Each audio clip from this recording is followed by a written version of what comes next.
So, the PlayStation State of Play happened. Probably like most viewers, I only tuned in to see what Naughty Dog was going to show from The Last of Us Part 2, so I was not so pleasantly surprised when I had to sit through 26 minutes of a bombardment of indie games and games I don't really care about. Not interested. I'm sure it'll be fine. Nope, meh. At long last, a legendary series makes its debut to PS4. Nope, absolutely not. And then finally, we got to the 3-minute good part. The trailer for The Last of Us Part 2. First, I'll go over the trailer and some of the details we can speculate about, and then I'll save my reactions and personal thoughts for the end. We start off with Dina, introduced in the previous trailer, and Ellie, discussing their kiss, with Dina obviously being a love interest for Ellie.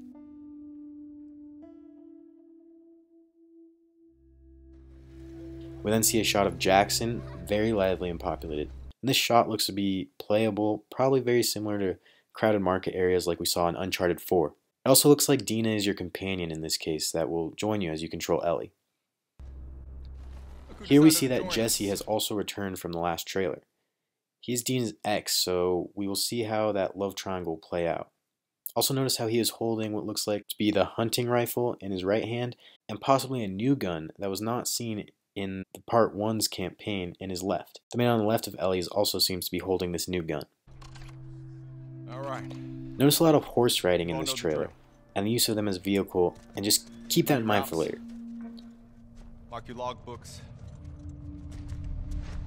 You run into anything you can't handle. We now see Ellie in an area affected by spores, and she's wearing a mask. This means she must be keeping a secret in Jackson, even with her close friend and love interest Dina, who she is right there with. Ellie!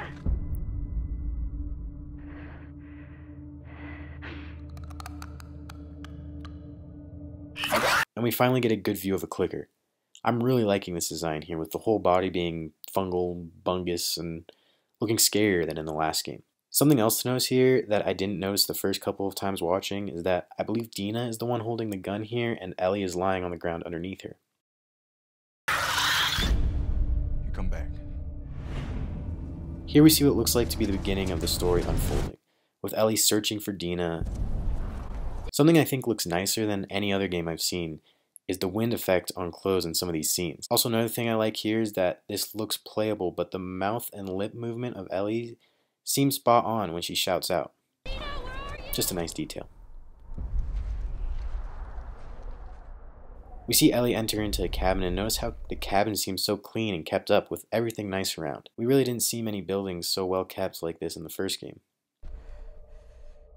Ellie enters this hall, which I think might not be the same house she was just in, judging by the paint chipping on the walls and it just not looking as nice. These aiming scenes look player controlled, but notice there's no reticle, which may just be for cinematic purposes of the trailer. Another cool thing is the light on the door reflecting on the pool of blood. Get off me! Please stop! And what we just saw is hinting at the group killing Dina right in front of Ellie. This is presumably why Ellie wants to go and kill every last one of them. We see Tommy, Joel's brother, again, looking a little older. I have to finish it. Again, more horse riding. You have no idea what you're walking into. What are you doing? And here we see the boat. That's 2 vehicles now, the horses and the boat, that we've seen Ellie using. This has me speculating that we will see vehicles being used similar to what we saw in Uncharted: The Lost Legacy, with exploring bigger open areas, being able to get off the vehicle to search smaller areas of interest on the big map. This group does not seem to be the Fireflies, judging by the way they act. However, judging by this man in previous trailers, they seem to be more violent, with punishment and torture. I don't care. This same animation from the last trailer of pulling out the arrow is back and will likely be a gameplay mechanic, possibly taking bleeding damage or not aiming as well while the arrow is still in. Here we can see Ellie has a handgun in her holster and in her waistband, hinting at being able to upgrade your gun carrying capability so that you can switch quickly between guns like in the first game. Machete and shotgun are back.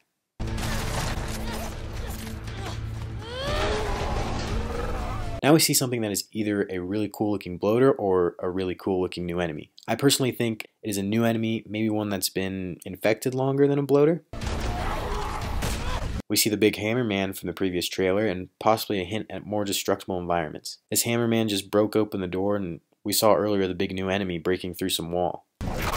Dogs are a new enemy, however they do not look infected but instead trained to be attack dogs. We get a good look at some infected runners.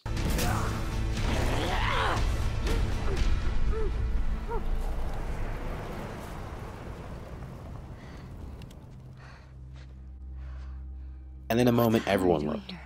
Joel. You think I'd let you do this on your own?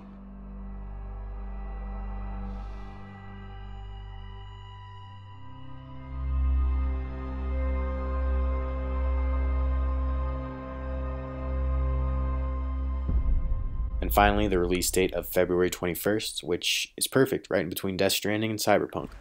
And that was it. So now I'll go over my thoughts and reactions.